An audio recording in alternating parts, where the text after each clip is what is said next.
Put yourself into the shoes of others. आदरणीय rail मंत्री प्रणाम। सर, आपको पता होगा कि इंग्लिश में एक कहावत है, put your self into the shoes of others. इसका मतलब होता है अपने आप को दूसरों की जगह रख कर देखना। एनटीपीसी का रिज़ल्ट जो आया है उस पर काफ़ी विवाद हो रहे हैं, छात्र असंतुष्ट हैं। तो कृपया इस चीज़ को आप अपने संज्ञान में लीजिए और मैं आशा करता हूँ कि अगर आप इसे अपने संज्ञान में लेंगे और इस चीज़ में आप अपना रुचि दिखाएंगे तो बहुत सारे छात्रों को इससे लाभ मिलेगा। माननीय रेल मंत्री जी, एक प्रक्रिया होती है नॉर्मलाइजेशन की, जिसके तहत आपने रिजल्ट जारी किया है। मुझे समझ में नहीं आता है कि नॉर्मलाइजेशन से क्या फ़ायदा होता है और क्या घाटा होता है। मैं उतना तो नहीं जानता हूँ, लेकिन मैं इतना ज़रूर जानता हूँ कि अगर किसी बच्चे को 80 नंबर आया है, अगर आप उसको नॉर्मलाइजेशन में 120 कर देते हैं तो इससे उसका जो ओरिजिनल मेरिट्स है, वो ओरिजिनल जो टैलेंट है, उसमें कोई वृद्धि नहीं होती है। या किसी लड़के ने 80 मार्क्स लाया है और उसको आप नॉर्मलाइजेशन करके 60 ला देते हैं तो इससे उसका मेरिट कम नहीं हो जाता है। तो मेरिट अलग चीज़ है, नॉर्मलाइजेशन अलग चीज़ है। और आपको चाहिए कि हम मेरिट को तवज्जो दें, मेरिट वाले छात्र को लें, न कि नॉर्मलाइजेशन करके। आप नॉर्मलाइजेशन के जगह कोई दूसरी और प्रक्रिया ला सकते हैं।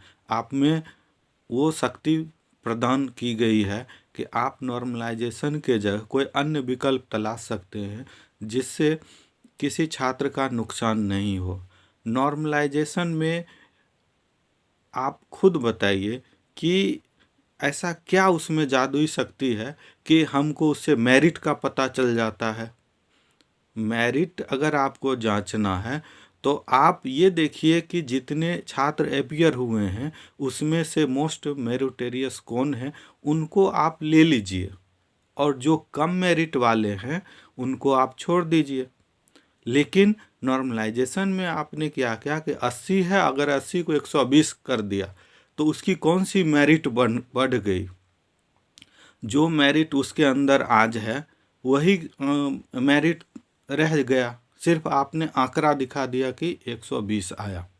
या अगर किसी ने 80 लाया है और उसे आप नॉर्मलाइजेशन में 60 डाल दिए तो उसका कौन सा मेरिट घट गया, सिर्फ आपने आंकड़ा में दिखा दिया कि इसको 60 आया है। तो ये आंकड़ों का खेल मुझे समझ में नहीं आता है। तो कृपया मेरा हाथ जोड़ के विनती है कि आप इसमें सकारात्मक पहल कीजिए, क्योंकि आप भारत के सबसे विद्वान रेल मंत्री हैं और आप पूर्व में आईएएस भी रह चुके हैं। तो आप अगर छात्र की दर्द को नहीं समझेंगे तो कौन समझेगा। हमें नहीं लगता है कि आपके अलावा और कोई काबिल व्यक्ति हैं रेलवे विभाग में जो इस चीज़ को इम्पैथी के साथ समझ सकें। अपने आप को छात्र के जगह पे रख के देखिए कि आज एक छात्र जिसके साथ ये हुआ है नाइंसाफ़ी, वो किस हालत से गुजर रहा होगा। जब इंसान का मेरिट वही रहता है और नॉर्मलाइजेशन से अप डाउन हो जाता है तो इससे उसके मेरिट में कोई ख़ास फ़र्क नहीं आता है।